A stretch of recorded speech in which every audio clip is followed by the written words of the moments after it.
ہنڈیا کا ذائقہ چکھنا، نمک مرچ وغیرہ چکھنا.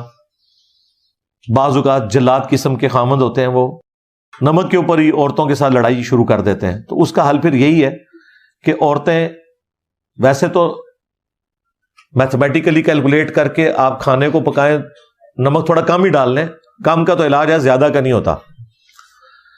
تو پھر بھی اگر کوئی بہت زیادہ وام کسی نے نکالنا ہے تو وہ بخاری میں تعلیقاً آیا ہے، مصنف ابن ابی شیبہ میں بھی اور باقی کتابوں میں اسناد موجود ہے کہ روزہ دار ہنڈیا کا ذائقہ چکھ سکتا ہے. چکھ کے پھر وہ تھوک دے گا، اندر نہیں نکلے گا، زبان پہ رکھنے سے وہ نمک مرچ کو چیک کر سکتا ہے. مسئلہ نمبر 31، اگر خود بخود مکھی چلی جائے، حلق سے نیچے اتر گئی، تو یہ بھی امام بخاری لے کے آئے ہیں کہ خود بخود اگر مکھی کسی کے گلے سے نیچے اتر گئی تو اس کا روزہ نہیں ٹوٹے گا، یہ اس کے اختیار میں نہیں تھا. اسی میں امپلائڈ ہے کوئی شخص سوئمنگ پول میں نہا رہا تھا اور اچانک اسے غوطہ آ گیا اور پانی اندر چلا گیا، اب وہ بیچارہ وام میں پڑ گیا کہ کیا بنا، وہ بس اسی حکم میں داخل ہوگا، وہ جان بوجھ کے اس نے نہیں کیا، اس کا روزہ بھی نہیں ٹوٹے گا. مسئلہ نمبر 32، کلی کرنے کے بعد جو تھوک منہ میں رہ جاتا ہے وہ میں نے آلریڈی اس میں بیان کر دیا، اور اس کی اصل وہ حدیث جو میں نے بیان کر دی ابو داؤد میں کہ نبی الاسلام نے ناک میں پانی زیادہ اوپر کھینچنے سے تو منع کیا ہے لیکن کلی سے منع نہیں کیا. اور روزے میں آپ وضو بھی کرتے ہیں، لہذا کلی والا جو مسئلہ ہے، اگر کوئی شخص کلی کرتا ہے اور منہ میں جو ٹھنڈک باقی رہ جاتی ہے وہ اس کے روزے کو نہیں توڑے گی، اور بار بار وام کرنے کی ضرورت نہیں، ایک بار تھوک لیا کافی ہے. اور صحیح بخاری میں بھی امام بخاری کتابی کا قول لے کر آئے ہیں کہ کلی کرنے کے بعد جو منہ میں پانی رہ جاتا ہے، جو وائڈ ہو ہی نہیں سکتا، اس سے روزہ نہیں ٹوٹے گا.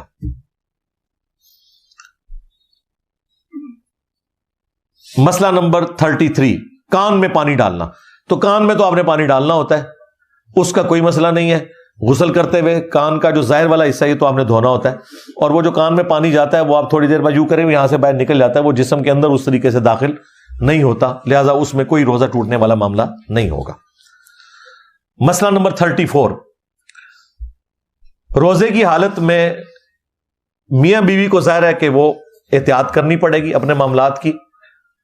اس میں بخاری مسلم میں آتا ہے کہ ام عائشہ کہتی ہیں کہ نبی الاسلام اپنی بیویوں کو روزے کی حالت میں گلے بھی لگا لیا کرتے تھے، بوسہ بھی لے لیا کرتے تھے، یہ بتانے کے لیے ام عائشہ نے بتایا کہ اس سے روزہ نہیں ٹوٹتا.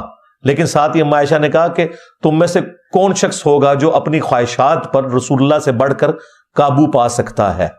یعنی نبی الاسلام تو اس لیے کرتے تھے کہ ظاہر ہے آپ اس ایکسٹریم لیول کو کراس نہیں کریں گے کہ جس سے روزہ ٹوٹ جائے. اور اس کو سپورٹیو حدیث ہے ابو داؤد میں، نبی الاسلام کے پاس ایک بوڑھا شخص آیا اور اس نے یہی مسئلہ پوچھا اپنے بیوی کے پوائنٹ آف ویو سے، تو نبی الاسلام نے کہا کہ کوئی حرج نہیں، اس سے روزہ نہیں ٹوٹے گا. لیکن تھوڑی دیر بعد ایک جب جوان شخص آیا تو آپ نے فرمایا کہ تمہیں اس چیز کی اجازت نہیں ہے. لیکن یہ اجازت نہ دینا حرمت کے درجے میں نہیں ہے، یہ ذہن میں رکھیے گا. اگر کوئی شخص اپنی خواہشات پہ قابو پا سکتا ہے تو اس کے اوپر کوئی شرعی گرفت نہیں، اس چیز سے روزہ نہیں اس کا ٹوٹے گا. منع اس لیے کیا گیا کہ کوئی ایکسٹریم لیول پہ نہ چلا جائے کہ وہ روزہ توڑ بیٹھے اور پھر 60 روزے اس کے گلے پڑ جائیں. ایک نہیں نبھا سکا اور 60 پھر کیسے رکھے گا مسلسل، تو یہ ایک مشکل کام ہو جاتا ہے. مسئلہ نمبر 35، کیا گالی دینے سے روزہ ٹوٹ جاتا ہے؟ گالی دینے سے نہ تو روزہ ٹوٹتا ہے اور نہ وضو ٹوٹتا ہے. وضو اور روزہ توڑنے والی چیز نہیں ہے. بہرحال یہ ایک فوش کام تو ہے، وہ تو بخاری میں حدیث ہے کہ جسے روزہ فوش باتوں اور جھوٹ سے نہ روکے، تو گناہ کے کاموں سے نہ روک سکے، تو ایسے شخص کی کوئی حاجت نہیں اللہ کو کہ وہ بھوکا پیاسا رہے. اگرچہ ایک ڈیٹم لیول کے اوپر فرضیت تو ادا ہو جائے گی، لیکن اس کی روحانیت والا معاملہ جو ہے نا وہ ختم ہو جائے گا. مسئلہ نمبر 36، فلمیں دیکھنے سے، کرکٹ میچ دیکھنے سے، یہ بھی لوگ پوچھ رہے ہوتے ہیں. جب ہم چھوٹے چھوٹے تھے نا اس وقت لوگ کہتے تھے ٹی وی دیکھنے سے نا وضو ٹوٹ جاتا ہے. بھائی ٹی وی دیکھنے سے وضو نہیں ٹوٹتا.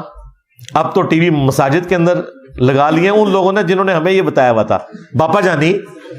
ہاں مساجد میں اتنے بڑے بڑے ٹی وی لگائے ہوئے، تو کوئی بے حیائی کا منظر بھی دیکھنے سے روزہ نہیں ٹوٹے گا، وضو نہیں ٹوٹے گا، لیکن یہ بنفس نفیس خود ایک برائی کا کام تو ہے، روحانیت کو تو ختم کر دے گا.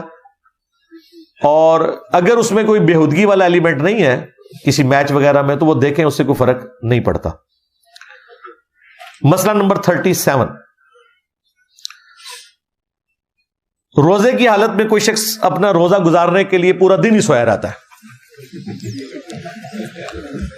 ٹھیک ہے، ضرور سوئے، کوئی مسئلہ نہیں ہے، صرف نمازوں کا اہتمام کرے. یہ نہیں ہو سکتا کہ آپ سوئے رہے اور نمازیں بھی چھوڑ دی ہیں. نماز جو ہے اس کی فرضیت روزے سے بھی بڑھ کے ہے، یہ ذہن میں رکھیے گا. یہ کتنی حیران کن بات ہے کہ آپ نے روزہ رکھا ہوا ہے اور نماز نہیں پڑھ رہے. یہ تو اسی طریقے سے ہے کہ کوئی فجر کی نماز نہیں پڑھ رہا اور پورا دن تسبیح ہاتھ میں پھیرتا رہتا ہے، نفلی کام کے اوپر اپنی زندگی صرف کر رہا ہے. لہذا روزہ دار کو تو اہتمام کرنا چاہیے نماز کا. عموماً لوگ کرتے ہیں، یہ بہت کم لوگوں کے ساتھ ہوتا ہے، لیکن بعض لوگ ہیں جن کو عادت ہے کہ وہ سوئے رہتے ہیں روزہ ٹھنڈا کرنے کے لیے، نماز کے لیے اٹھے، نماز پڑھ کے پھر سو گئے. یہ ہو سکتا ہے نا، فجر سے لے کے آپ زور تک سوئیں، پھر زور کی نماز پڑھیں، عصر کی نماز پڑھیں. بعض اوقات لوگ جمع کر لیتے ہیں، پھر سو گئے، پھر غروب آفتاب کے وقت جا کے اٹھے، جائز ہے. بلکہ بعض لوگوں کے لیے تو ضروری ہے، بجائے یہ کہ وہ کسی بے حیائی کے کاموں میں پڑ جائیں اور وہ کوئی بےہودہ فلمیں لگا کے بیٹھ جائیں، تو اس سے بہتر ہے کہ ایسا بندہ سو ہی رہے پھر روزے کی حالت میں. ہاں، مہربانی کرو، سوتے ہی رہو. ہاں جی. مسئلہ نمبر 38، کیا تراویح کے بغیر روزہ رکھا جا سکتا ہے؟ یہ ہماری حنفی علماء نے ایک ایسی بدعت جاری کی ہے امت کے اندر، زبردستی ان کو تراویح پڑھوانے کے لیے کہ جی جو تراویح نہ پڑھے اس کا روزہ ہی نہیں. اور بھائی تراویح خود نفلی عبادت ہے، کوئی سرے سے تراویح نہیں پڑھتا وہ گناہ گار بھی نہیں ہے، تو روزے کے ساتھ کیا تعلق ہے اس کا؟ روزہ تو فرض عبادت ہے. جھوٹ بول کر آپ لوگوں کو دین کی طرف تو مائل نہ کریں. تو تراویح کا روزے سے کوئی لینا دینا نہیں ہے. تراویح ایک الگ سے عبادت ہے، ضرور کریں، لیکن یہ روزے کے ساتھ جڑی نہیں ہوئی ہے اس اعتبار سے کہ روزہ نہیں ہوگا، روزہ آپ کا ہو جائے گا، وہ فرض عبادت ہے. مسئلہ نمبر 39، کیا ضروری ہے کہ کھجور کے ذریعے روزہ افطار کیا جائے؟ نہیں، ضروری نہیں ہے، البتہ سنت ہے. کھجور سے آپ کو ایک دم اتنی انرجی مل جاتی ہے، 200 کیلوریز کے برابر ایک کھجور کے اندر انرجی موجود ہے. سنت بھی ہے. ابو داؤد میں حدیث ہے، نبی علیہ السلام ہمیشہ افطار کھجور سے کرتے تھے. کھجور نہ ملتی تو چھواروں سے کر لیتے، اور اگر وہ بھی نہ ملتے تو پھر آپ سادہ پانی سے بھی افطار کر لیا کرتے تھے. نمک والی کوئی روایت نہیں موجود، پانی سے کر لیں. اگر کھجور آپ کے پاس نہیں ہے تو پانی سے بھی روزہ افطار کیا جا سکتا ہے.